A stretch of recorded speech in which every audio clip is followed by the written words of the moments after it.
My first time at HEB, so let's see if the hype is all. Quit sneezing. I'm in your sunglasses. After being rudely interrupted, my first thought when I walk in HEB is something I've never heard before. It's so big. The next thing I noticed with HEB is something that carries through the entire visit. They have a lot of really good convenient options if you're willing to pay for it. I ended up grabbing the chicken bacon mac and cheese and the chicken parm. Chicken parm, you taste so good.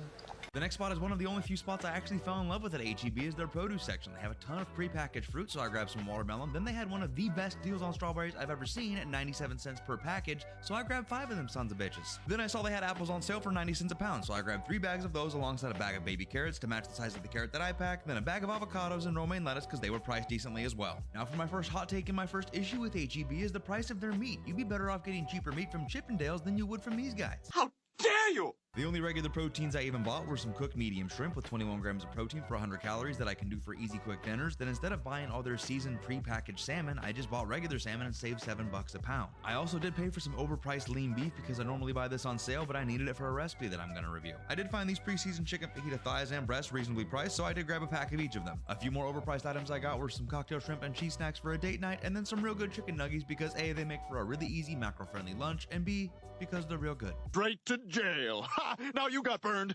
No bail. I then had to check HEB's protein section, and it was actually bigger than my list of regrets in life, but I stuck with getting an Anabar and 2 flavors of wild chips for review for later. Then since this video is already getting too long, I picked up a ton of other miscellaneous things for my house, but the 2 I'm willing to stop on is first my tortillas. La Banderita, better than Extreme Wellness. Fight me in the comments if you want, but it's lower calorie, has more protein and the same amount of fiber, and it tastes better. Second is HEB's center cut bacon. It actually looks pretty high quality and it has better macros than most center cut bacon I've seen. For my final beef with HEB, I go to their yogurt section and look at their store brand Greek yogurt, which actually has dog shit macros. 130 calories for only 12 grams of protein when you can get Walmart's Great Value brand for 80 calories at 13 grams of protein for $1 less. That normally wouldn't be an issue for me since I make my own homemade Greek yogurt, but this time around I get to pay 15% more for fat-free milk than I usually do. Another beef I have with HEB here is their fat-free milk. I have made homemade Greek yogurt 200 times and have never had this issue where the milk doesn't want to turn into yogurt.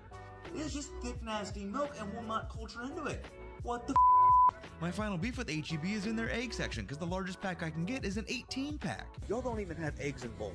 What the For real, I usually go to Walmart and get a 60 pack of these things for about $5. So the final total on this shopping haul was $248, but it leaves me with the final question of, was the 30-minute drive out here worth it? That was bullshit. That's one of the most overhyped stores I've ever heard. If you ain't got one of those within 5 minutes of yourself, don't do what I did and drive 30 minutes to find that shit. No bueno.